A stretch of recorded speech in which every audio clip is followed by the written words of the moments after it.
Well, good morning and welcome to Solid Ground.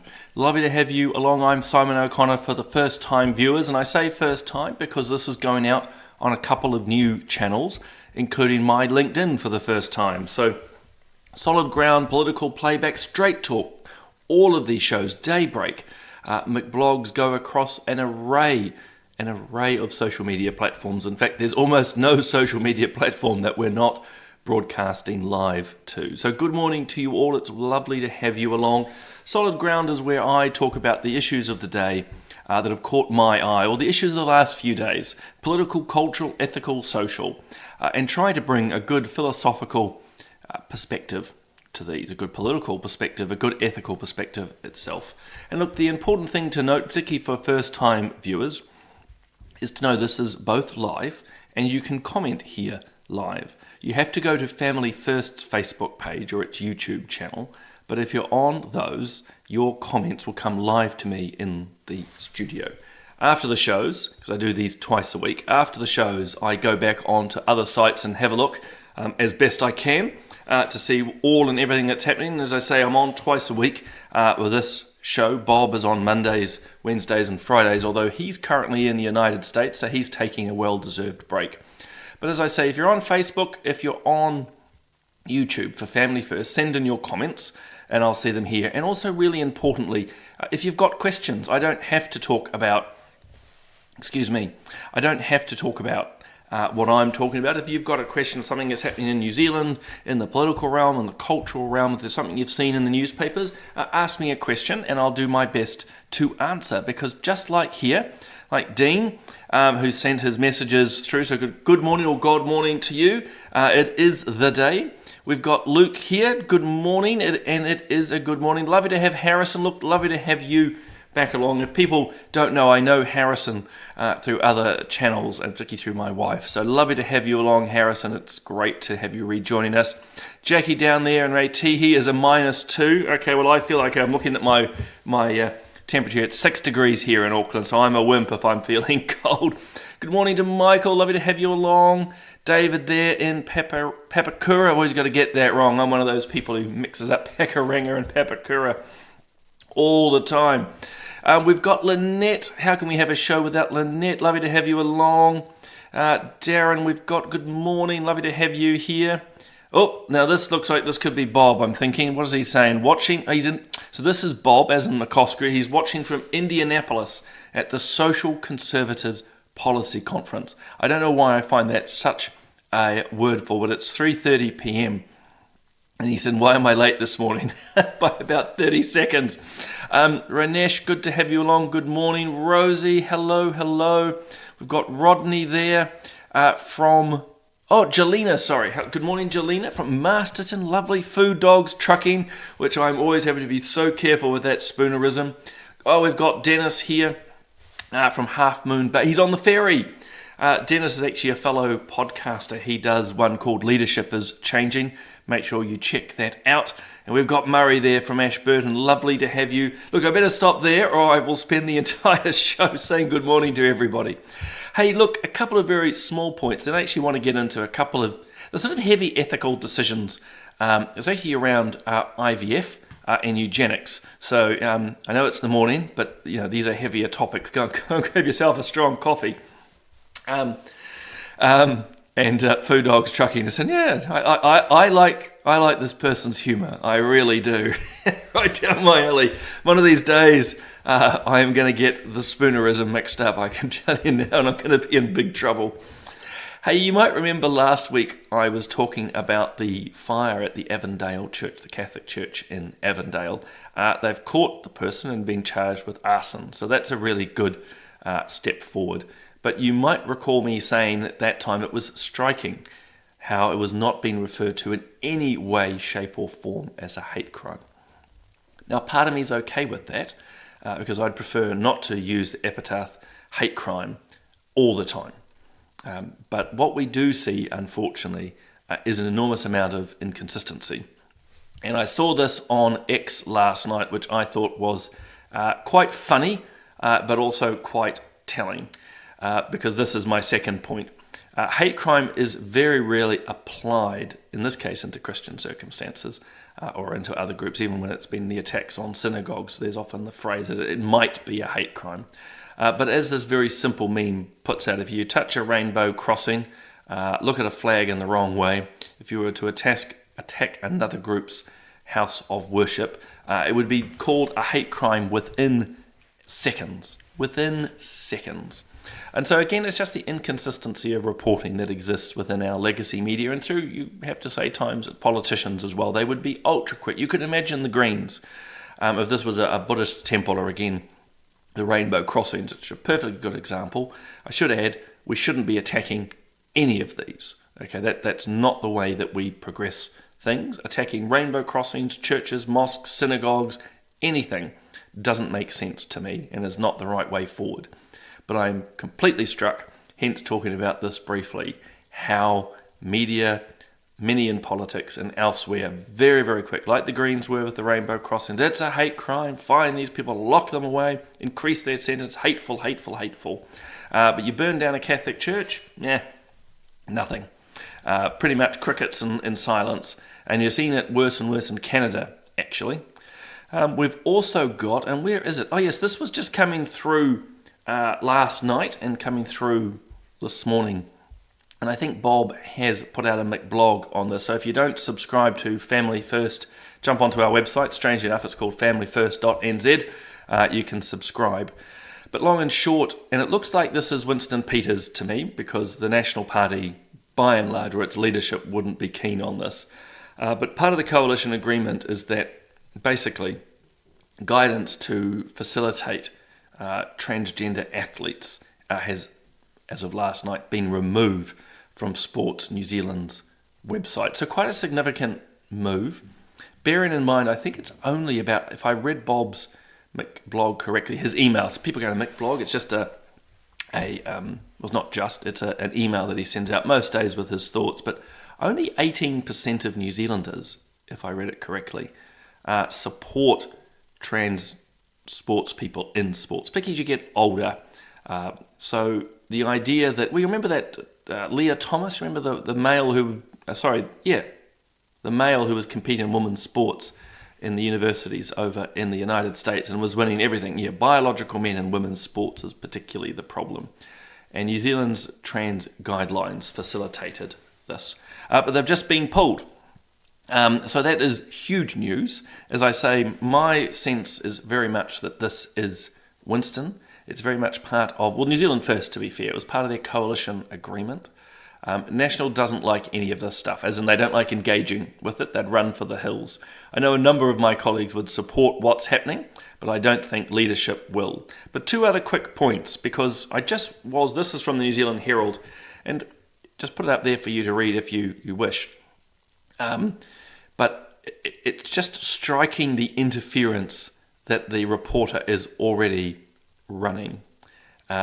Firstly, it's a statement of fact, clear that Sports New Zealand, Raylene Castle, would be fully embracing all of this trans stuff. She's highly ideological. We only need to mention the word Israel, or words Israel Folau, but she's highly political, highly compromised, and highly ideological. But it's the second paragraph that I'd suggest you take notice of. It's how the reporter is already trying to run interference. When you start putting words in like voluntary, and it doesn't apply to elite sport, they're no longer reporting, they're running interference. And, it's the same as when reporters describe people. I was always described as the conservative or the former trainee priest before they introduced my name in articles. And that's fine, that's who I am. But if you noticed with a lot of other of their more liberal progressives, they don't use such prefixes. Chloe Swarbuck is not introduced to you in Herald articles as the arch left-wing communist, which would be quite an apt title. So anyway, I'm just drawing your attention to the dynamics within media here, that second paragraph in particular. So it's good. Now, the real positive, and Sue, I've just seen it's popped up on my screen, has nailed it. These guidelines do reach down into the grassroots and community level. So yeah, this is good. This is a very positive steps. And Food Dogs Trucking is noting it too. I think he is. I think Winston very much is. He sees an opportunity. And you'd have to say, looking at the polls, it's working. And so as a very obvious segue, and it's not because of those guidelines, but our guest tonight, because Bob is overseas, as he's noted himself in his own comments, in Indianapolis at the Social Conservative Policy Conference in Indianapolis, he's away. So political playback tonight, which goes out live at 5 p.m. on the same channels you're watching now. I actually have a guest panellist who's Tanya Unkovic, the former New Zealand First MP. So I'm actually going to be putting this to her, which I think, well, she'll be amazing, period. We've got a lot to talk about. There's new polls out which show that the current government would lose the next election. We've obviously got these sporting changes. There's a lot happening across in school classrooms. We've got fewer than the 500 police promised. There's just no shortage of topics that we're going to engage in and just get Tanya's view and mine as well. So look, major things happening. But as we just jump back to the trans stuff, I just caught this, and I had it here already before the trans guidelines came out, but India Willoughby, I think, is some sort of personality in the UK who basically abuses constantly J.K. Rowling, and I saw this on X yesterday. And I thought I would share this, not that I intend, not that they'd have any idea who I am, and I don't want to get in the middle of it, but I thought this just shows the absolute idiocy, the anti-scientific and the anti-reason dynamic which is in play, and why I think people are becoming increasingly worried around trans politics. Because I think most of us are okay to respect someone if they want to be called a different name, if they want to believe that they're now a woman. But what is happening is it has gone so much further. We've talked very briefly on the sports front. This creates real harm to people. Okay, not in all and every instance, but when you have biological men who think they're women playing in women's or girls' sport, there's a real risk of harm. But you've got people like this India Willoughby who sums up where this absolute absurdity is going. And it is absurdity, and they're forcing and wanting people to believe it. And Voltaire has that wonderful quote of those who can make you believe in absurdities can make you do terrible things. Now, that's a paraphrase, but you get where it's going. And you just have so many in the political, academic, and the media classes trying to tell people that black is white, that up is down, that blue is green, and that women can be men and men can be women. It makes no sense. But you can see what this India person has put here. And Rabbit Hole, by the way, good morning. Science tonight. Well, they are. It's not just science, but it's empiricism. And that's not contradicting what Rabbit Hole is saying. Empiricism just simply means that we can observe things. And at the end of the day, the idea that somehow you can cut your body and dump hormones in it and you change your sex is absolutely bonkers. Peter's asking about Israel and so we're switching topics here. I have the comment here asking about Israel attacking Christians in, what does it say, in the Holy Land? Yeah, I saw that. Sorry, there's something in my eye. I saw some reporting that it could be a tank shell hit. I think there's only one Catholic church in Gaza. So certainly seeing that. I'm following it. I don't know exactly what's happened. I mean, gosh, if they deliberately fired at the church, that is really bad form. And if it was a tank shell, I would expect and I would want to see the IDF basically sack those soldiers. If it was a ricochet or so forth, I want to know that. But yeah, not good is the long and short. Not good at all. Okay. Actually, Ranesh, sorry. I do apologise to anyone if I'm pronouncing things wrong. I only have a small laptop, which I'm happy with, but everything gets really small. Yeah, transhumanism is a new cult. Look, absolutely. And what transhumanism means, I mean, Ranesh knows about it, and most others will as well. But look, transhumanism means we can move beyond the physicalities of our body. And it's obviously started with some basic things. We can obviously repair, we can sort cataracts and all of that out. Amazing. But the idea now that actually we can move beyond so much of our physicality that, I can just start believing I am something else. It's quite a mad concept. And we're going to have a little bit of that being discussed at the Forum on the Family. So it's now just a month away. Miriam Grossman there. She's a doctor, Dr. Miriam Grossman, talks a lot into these areas. So that's really, really important. And so come along. Tickets are selling fast, but there are still some tickets, which is great. So look, I thought I'd just touch on a couple of these. I mentioned I was going to touch on some of these ethical topics. You may or may not have seen this in the news. So IVF, in vitro fertilization, been around for years.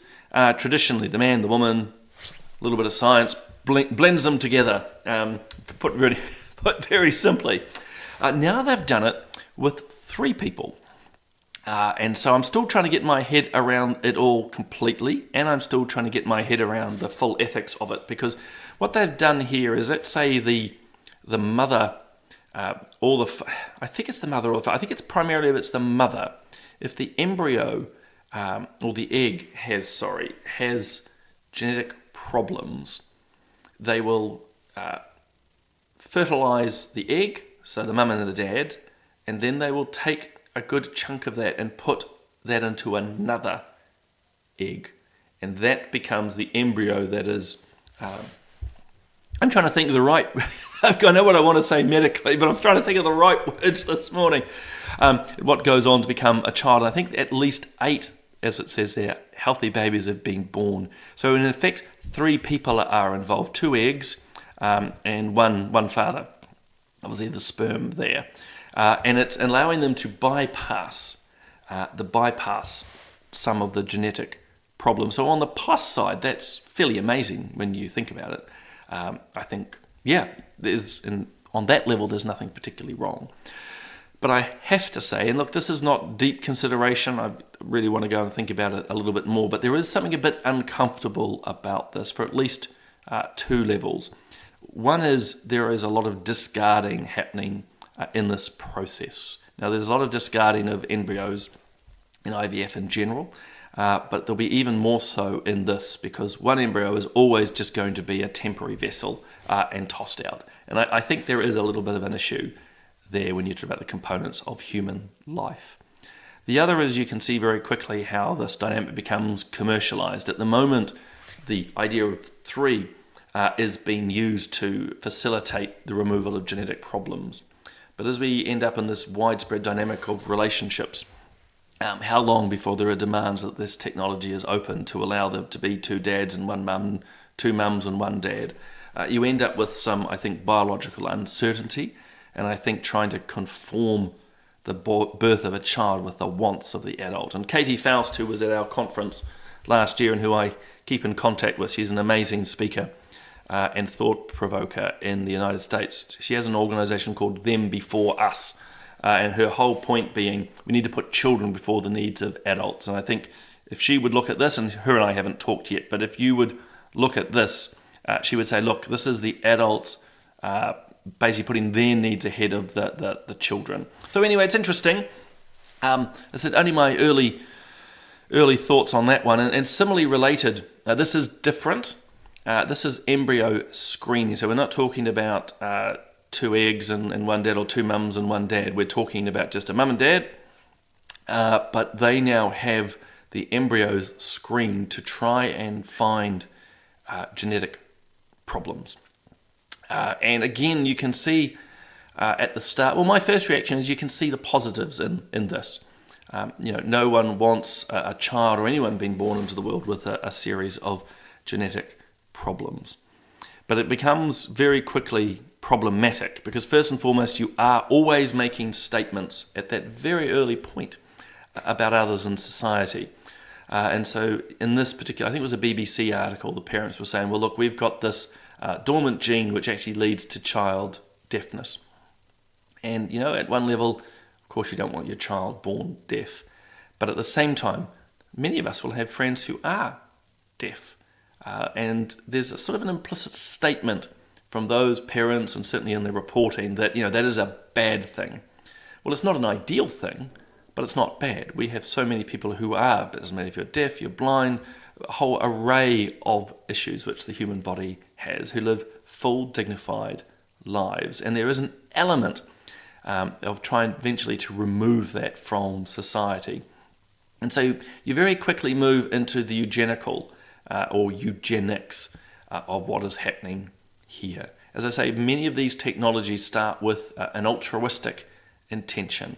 As I say, this screening is all about trying to find, well, this is how they market it, trying to find those genetic markers which indicate that medical problems could be passed on to the child.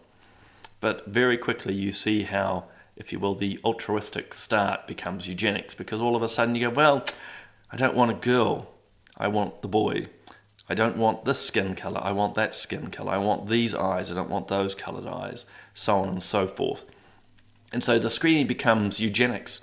And we should have learned something from the 1920s and 30s. This was actually de rigueur, very popular in the United States, and then, of course, infamously in Germany. This is not a path to go down. And there's two other quick reflections, because, of course, there's an enormous amount of discarding of fertilized eggs. And if you're someone like me who takes quite a strong position on the beginning of life, that's life being discarded. But even if you don't, it's still, I was going to say New Zealand for some reason, this is still human genetic tissues being tossed aside. It just becomes a utility, something as much as buying a pack of chips. And that's the final reflection, because it was interesting reading the article and a couple of others about this, as the parents involved were talking as if going through a menu. They're trying to have a child, but it's becoming just this deeply detached, well, number 4 has this issue, but not this issue. Number 5 has this and that. Number 6 seems to be all right. And so you can begin to hear, even the way as I'm talking about it, I think, of how what is meant to be a loving creation of a human being is becoming something so transactional. Deeply, deeply transactional. It's no longer a child, a name. It's just a number. It's a serial code. It's a barcode. And I just think that's not really the right way to approach humanity. And I think ultimately it will actually lead to problems in the wider scheme of things. Because not only is that mindset of just creating life transactional, I think throughout life you're going to see a very transactional approach as well. Not the loving depth that we would require.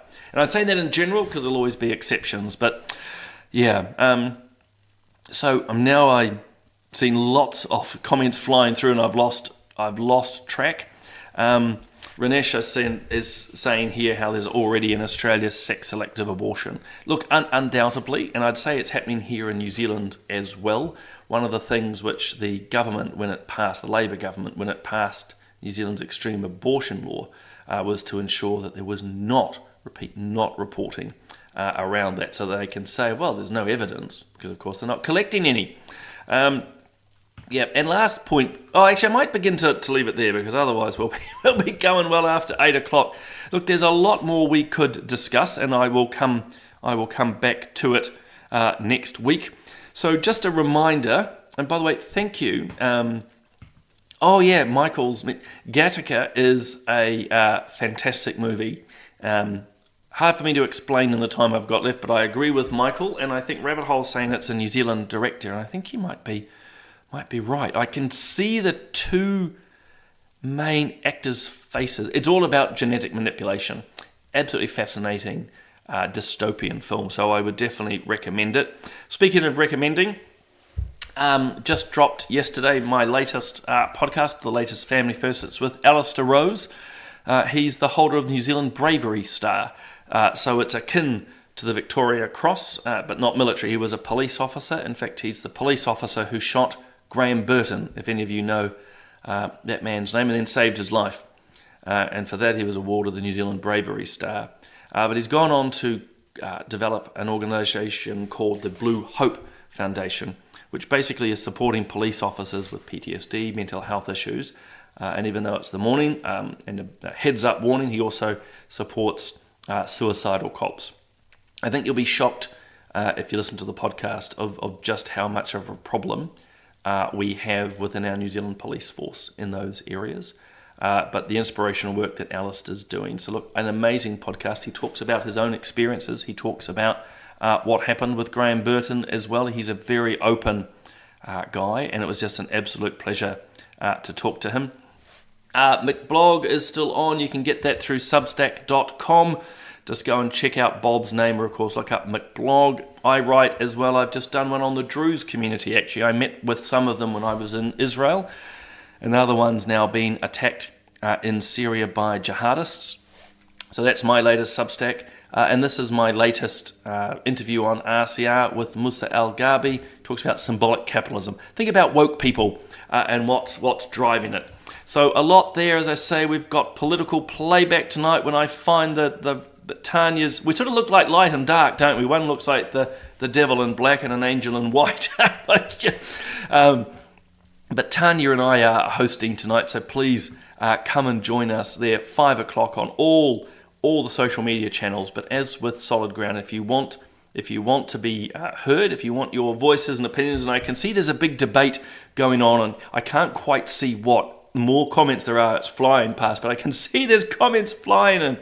And finally, guys, you know that you can access all of our content here at Family First. You can just... And I've hit the wrong button, just like that. I'll bring myself back. Here we go. I don't know what happened there, but there we go. I think I do it this way. There we go. So long and short, you can watch, you can read, you can listen. There is just so many ways to engage with us. So guys, enjoy the rest of your day. I look forward to seeing, many of you and a whole lot of new viewers tonight at 5 o'clock. Otherwise, I will see you all again on Monday night at Straight Talk and again on Tuesday morning here on Solid Ground.